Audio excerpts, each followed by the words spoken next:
नमस्कार, आपके साथ मैं हूं सुचारिता कुकरेती। आप देख रहे हैं अपना फेवरेट प्रोग्राम महाभारत। इस देश में महिला सम्मान की बातें तो बहुत होती हैं, लेकिन जब देश की महिला राष्ट्रपति के लिए बोरिंग, बेचारी महिला जैसे शब्दों का इस्तेमाल होता है, तो हम महिला सम्मान का क्या उदाहरण पेश कर रहे हैं। आज संसद के बजट सत्र की शुरुआत थी, राष्ट्रपति के अभिभाषण के साथ शुरुआत थी, और अभिभाषण के बाद जब सोनिया गांधी से सवाल पूछा गया तो उन्होंने कहा पुअर लेडी वाज टायर्ड, यानी बेचारी महिला थक गई थी।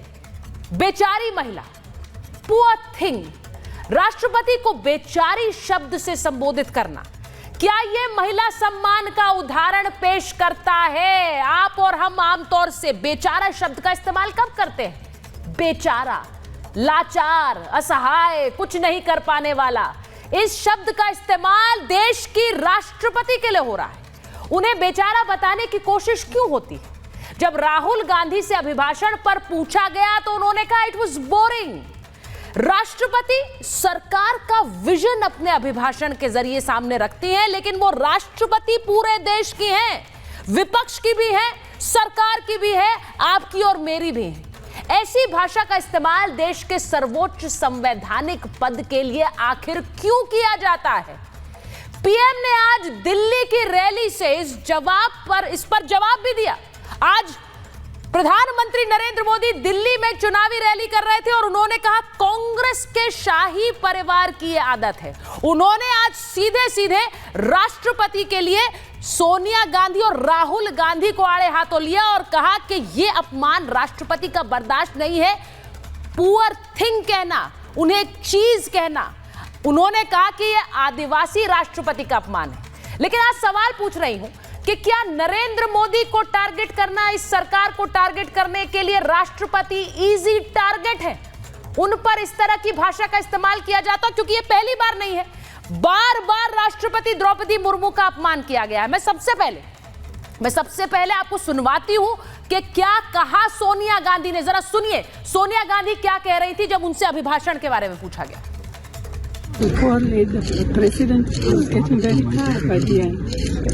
No, the poor lady, the president was getting very tired by the end. No, the poor lady, the president was getting very tired by the end. ये सोनिया गांधी के बारे में आपको बता रही थी, लेकिन सिर्फ सोनिया गांधी नहीं, राहुल गांधी से भी अभिभाषण के बारे में पूछा गया। ये जो पूरा हंगामा हो रहा है, ये आखिर क्यों हो रहा है? जरा सुनिए। राहुल गांधी को राष्ट्रपति का भाषण पसंद नहीं आया, उन्होंने कहा इट वाज बोरिंग। जरा सुनिए। No comment. Boring. No comment. Boring. No comment. Repeating the same thing again and again. No, she could hardly speak, poor thing. Repeating the same thing again No, and she again. could hardly speak, poor thing.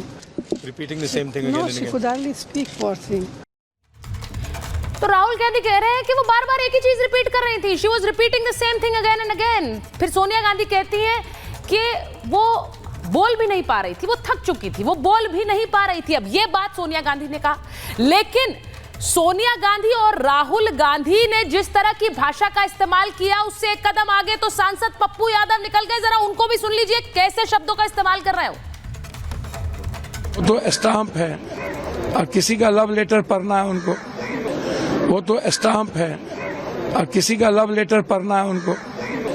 वो तो stamp है और किसी का love letter पढ़ना है उनको।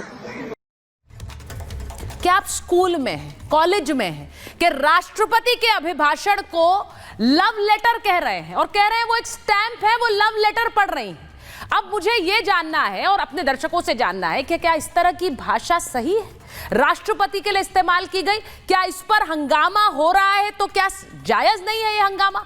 मैं आपको सुनवाती हूं। राष्ट्रपति कार्यालय ने खुद इस पर प्रतिक्रिया दी है। राष्ट्रपति का जवाब इसे मानिए, क्योंकि राष्ट्रपति ने सीधे सीधे सोनिया और राहुल गांधी को जवाब दे दिया है। राष्ट्रपति के संवैधानिक पद पर हमला हुआ है। इस तरह की भाषा बर्दाश्त नहीं की जा सकती। ये राष्ट्रपति यानी प्रेसिडेंट्स ऑफिस की तरफ से आया है। वहां से कहा गया कि विपक्ष के नेताओं के बयान बेहद दुर्भाग्यपूर्ण है, they are in poor taste. Sonia के बेचारी महिला पर सीधा जवाब दिया है राष्ट्रपति कार्यालय ने। उन्होंने कहा राष्ट्रपति अपने भाषण में न थकी न रुकी, वो पिछड़ों, महिलाओं और आदिवासियों के लिए बोलती हैं और ये कभी भी थकाने वाला नहीं हो सकता है। ये राष्ट्रपति की तरफ से सीधा जवाब विपक्ष को, राहुल और सोनिया गांधी को है। लेकिन मैं सिर्फ एक सवाल और पूछ रही हूं, ये पहली बार नहीं है जब राष्ट्रपति के लिए इस तरह के शब्दों का इस्तेमाल हुआ है। राष्ट्रपति के लिए क्या क्या नहीं कहा गया है, राष्ट्रपति के लिए जिन शब्दों का इस्तेमाल हुआ आज आपने सुना। उन्होंने कहा बेचारी अंत तक बहुत थक चुकी थी, ये सोनिया गांधी ने कहा। लेकिन अधीर रंजन चौधरी जो कांग्रेस के नेता है वो द्रौपदी मुर्मू को राष्ट्रपत्नी कहकर संबोधित कर चुके हैं और आप जानते हैं कि किस लहजे में कहा गया। तेजस्वी यादव कह चुके हैं राष्ट्रपति भवन में कोई मूर्ति नहीं चाहिए, राष्ट्रपति को मूर्ति कहा। वहीं उदित राज जो कि चमचागिरी शब्द का प्रयोग कर चुके हैं राष्ट्रपति द्रौपदी मुर्मू के लिए, यानी कि वो सरकार की चमचागिरी कर रही है। इस हद तक जाने वाला विपक्ष, उस पर क्या सवाल नहीं उठना चाहिए? क्या इस तरह के शब्दों से सीधे अटैक प्रधानमंत्री नरेंद्र मोदी पर है? एक रिपोर्ट आप देख लीजिए, फिर Mahabharat.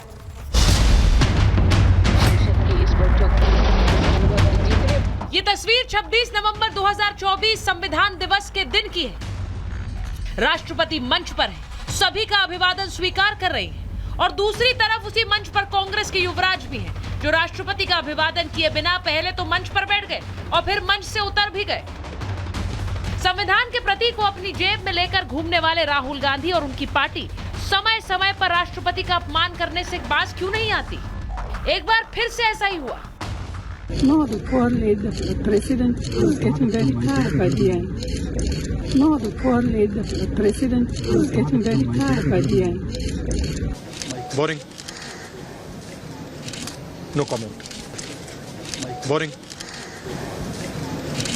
No comment. Repeating the same thing again No, and she again. could hardly speak, poor thing. आपने राहुल गांधी और सोनिया गांधी को सुना, एक को महामहिम का भाषण बोरिंग लगा तो सोनिया गांधी को महामहिम बेचारी दिखी। अब इनके ही सहयोगी और पूर्णिया से सांसद पप्पू यादव को भी सुन लीजिए। वो तो स्टाम्प है और किसी का लव लेटर पढ़ना है उनको। हमेशा झूठ की खेती करना और लोगों को डायलूट करना। आखिर विपक्ष को राष्ट्रपति से ऐसी क्या तकलीफ है जो राष्ट्रपति के लिए ऐसे शब्दों का इस्तेमाल किया जा रहा है? सोनिया और राहुल के बयान के बाद बीजेपी कांग्रेस पर पूरी तरह से हमलावर है।